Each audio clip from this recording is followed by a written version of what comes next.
Hey, salut tout le monde, bienvenue dans cette nouvelle vidéo. Aujourd'hui, je te parle de matos photo et plus particulièrement du Nikon Z9.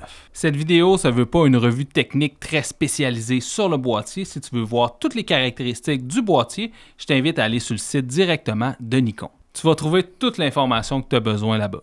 Avant d'aller plus loin, je t'invite à t'abonner à ma chaîne, ça m'aide beaucoup à pouvoir produire ce type de vidéo. Je veux également remercier mon partenaire Lore Photo. Si jamais tu veux acquérir un Z9 ou quelconque pièce d'équipement, je t'invite vivement à aller les voir. Tu vas recevoir un service personnalisé et les meilleurs conseils sur tes besoins. Pourquoi j'ai décidé de faire une vidéo sur le Z9? C'est quand même un boîtier qui date d'il y a quelques années, quoique le Z8 est sorti il y a moins d'un an, qui est un peu une espèce de Z9 mais en format un peu plus petit. Mais l'autre jour, j'étais sur YouTube, je faisais quelques recherches sur le boîtier et je me suis rendu compte qu'il n'y avait pas des tonnes de revues, spécialement en français et surtout pas des tests terrain reliés à la photographie animalière. Pourtant, c'est un boîtier qui est tout désigné pour ce type de photographie. S'il y en a parmi vous qui me suivent depuis quelques temps, vous savez que je photographiais avant avec un Z6 II et un Z7 II et l'été dernier, j'ai décidé de faire le changement vers le Z9.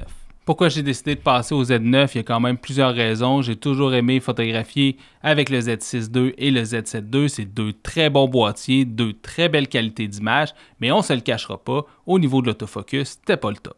Même si c'était la deuxième version, ça reste quand même que c'était un peu comme la première génération des 100 miroirs chez Nikon. Entre les versions 1 et les versions 2, il y a pas mal juste le battery grip et la deuxième fente pour les cartes mémoire qui a changé. Au niveau de la qualité d'image, c'était exactement le même capteur, puis au niveau de l'autofocus, il n'y avait pas un énorme changement. Et je vous mentirai pas, ça m'est arrivé à quelques reprises de rager contre mon Z6 II et mon Z7 II au niveau de l'autofocus. Et à chaque fois, je me disais, ça me prendrait un Z9. Et donc l'été dernier, j'ai décidé de faire le move. À ce moment-là, le Z8 venait tout juste de sortir. Pourquoi je suis pas allé chercher un Z8? Premièrement, j'aime beaucoup travailler avec un battery grip pour aller travailler en mode portrait comme ça ici. Donc tous mes boîtiers, je leur ajoute toujours un battery grip. Et je calculais un peu les prix, puis en fait un Z8, si je rajoute le battery grip et une deuxième batterie, on arrive pas mal au prix du Z9. Parlant de prix, le Z9, on va le trouver autour de 7 000 $ canadiens plus taxes et le Z8 autour de 5 400 plus taxes. La raison principale pour laquelle j'ai changé, c'est surtout l'autofocus. Eh bien, j'ai pas été déçu à ce niveau-là. L'autofocus est très performant, mais c'est vraiment les modes d'autofocus qui font toute la différence. Le mode de suivi du sujet, la détection des yeux est particulièrement performante, surtout depuis les dernières mises à jour. Entre autres, il y a même un mode oiseau maintenant disponible. Et je t'avouerai qu'il fonctionne très bien. Avec le Z9, maintenant, on n'a plus le même souci qu'on avait avec les Z6 et Z7, où le moteur d'autofocus bougeait plus lentement. Donc déjà, lorsqu'on fait de la photo d'action, ça aide beaucoup. L'autofocus en basse lumière est également excellent. Je l'ai testé entre autres avec des renards et des hiboux à la tombée de la nuit et l'autofocus était capable de faire la mise au point alors que mon œil avait de la misère à voir l'animal. Maintenant, les modes de focus n'affectent plus la rafale, contrairement aux Z6 et Z7. Donc, si on veut utiliser des modes dynamiques, c'est toujours un peu fâchant lorsqu'on perd en rafale. C'était le cas avec mes anciens boîtiers, mais maintenant, avec le Z9, je peux aller chercher pleinement mon 20 images secondes. Je te parlais d'autofocus en basse lumière. La qualité du fichier est tout simplement sublime lorsqu'on fait de la photo animalière ou de paysage. Vraiment, le rendu est tout simplement superbe. Et même à haut ISO, on va chercher une qualité d'image qui est excellente. Ça en fait un boîtier qui est excellent pour la photo de paysage, la photo animalière, la photo de nuit, bref, tout type de photographie. Un autre point que j'aime particulièrement du Z9, c'est qu'on va chercher une ergonomie qui est très similaire au DKS, donc mon ancien boîtier. Je vous avouerai qu'avec les Z6 et Z7, je m'ennuyais d'avoir un boîtier qui se prend bien en main. Même avec un battery grip, je trouvais que c'était mal balancé. Et là, ici, on va vraiment chercher quelque chose de solide pour une bonne prise en main. On est même rendu avec une petite barrure pour la porte des cartes mémoire, ce qui me faisait pas mal rager sur les Z6 et Z7 parce que ça s'ouvrait tout le temps. Sur le boîtier, on va retrouver un écran tactile qui s'incline en mode horizontal, mais maintenant aussi en mode vertical. Très pratique lorsqu'on va photographier en mode portrait à ras-le-sol.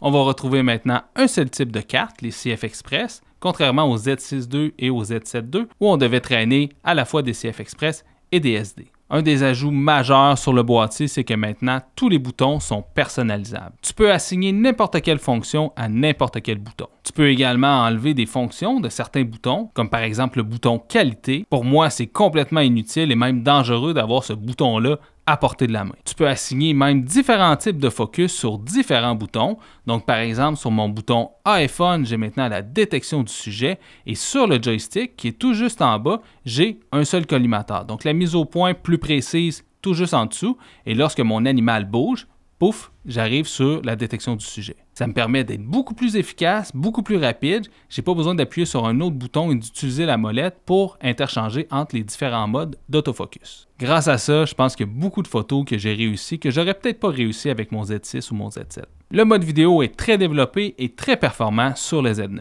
On va pouvoir filmer en Full HD, en 4K ou même en 8K. Donc ça, c'est beaucoup de résolution d'image et on peut également faire des slow motion, donc en filmant en 60 ou même en 120 frames secondes en 4K. 120 images secondes en 4K, pour moi, c'est super pratique parce que je peux cropper à l'intérieur de mon image vidéo, étant donné que le 4K a beaucoup de résolution.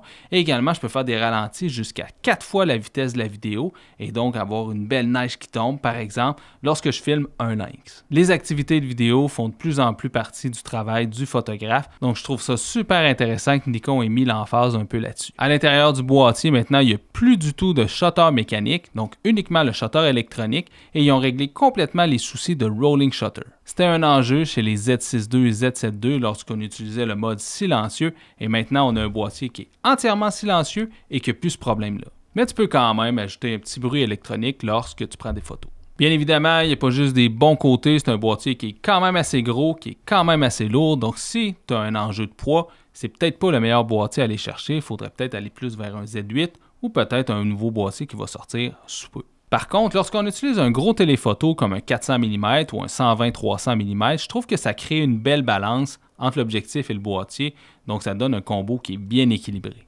Son prix aussi, autour de 7000 $ canadiens, c'est vraiment pas donné, mais je peux vous dire que vous en avez pour votre argent. Là, je vois déjà les premiers commentaires qui disent que c'est un boîtier qui coûte cher, c'est pas pour les amateurs, c'est juste pour les pros. C'est pas totalement faux, mais sur ma chaîne YouTube, je vous présente du matériel que j'ai, que je possède et que j'utilise. Je suis pas commandité par Nikon, j'ai pas accès à du stock gratuit, donc je peux pas vous parler de matériel que je possède pas. J'aimerais bien vous parler du Z8, de parler des nouveaux boîtiers, de parler des nouveaux objectifs, mais malheureusement, il faudrait que j'achète tout ça pour pouvoir vous en parler. Nikon m'envoie pas de matériel pour que je fasse des revues, mais si jamais tu voulais écrire un petit courriel à Nikon Canada et leur parler de ma chaîne YouTube, si jamais il y avait un partenariat à aller chercher là, c'est sûr que ça serait grandement apprécié. Bref, si je te fais un petit résumé du boîtier, donc j'aime particulièrement son autofocus qui est très performant, spécialement la détection du sujet qui pour moi est vraiment un game changer. J'ai beaucoup moins à me soucier de faire ma mise au point puis je peux me concentrer vraiment sur ma composition. Également les boutons qui sont entièrement personnalisables, pour moi ça c'est vraiment un gros atout. Tu peux mettre tout n'importe où. Et maintenant, je vous montre mes images favorites capturées à l'aide de ce boîtier.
Si tu as aimé cette vidéo, je t'invite à cliquer j'aime, à t'abonner et si tu veux en faire un petit peu plus, tu peux même laisser un super merci pour m'aider à alimenter cette chaîne YouTube. Je tiens à remercier également mon partenaire Lore Photo ainsi que tous mes membres Patreon pour leur support et nous, on se voit à la prochaine.